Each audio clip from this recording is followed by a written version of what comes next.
ದಾಂಡೇಲಿ ತಾಲೂಕಿನೆಲ್ಲೆಡೆ ಶಾಲಾ ಪ್ರಾರಂಭೋತ್ಸವ 2024-25ನೇ ಸಾಲಿನ ಶೈಕ್ಷಣಿಕ ಚಟುವಟಿಕೆಯ ಪ್ರಾರಂಭೋತ್ಸವ ದಿನವಾದ ಇಂದು ಶುಕ್ರವಾರ ದಾಂಡೇಲಿ ತಾಲೂಕಿನೆಲ್ಲೆಡೆ ಸರಕಾರಿ ಹಾಗೂ ಖಾಸಗಿ ಶಾಲೆಗಳು ವಿದ್ಯಾರ್ಥಿಗಳನ್ನು ಸಂಭ್ರಮ ಸಡಗರದಿಂದ ಶಾಲೆಗೆ ಬರಮಾಡಿಕೊಂಡಿವೆ.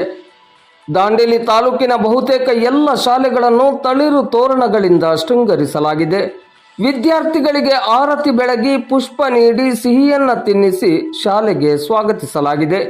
ಇಂದು ಶುಕ್ರವಾರ ಬೆಳಿಗ್ಗೆ 9 ಗಂಟೆಯಿಂದಲೇ ತಾಲೂಕಿನ ಎಲ್ಲ ಶಾಲೆಗಳಲ್ಲಿ ಶಾಲಾ ಆರಂಭೋತ್ಸವದ ಸಂಭ್ರಮ ಮನೆ ಮಾಡಿತ್ತು.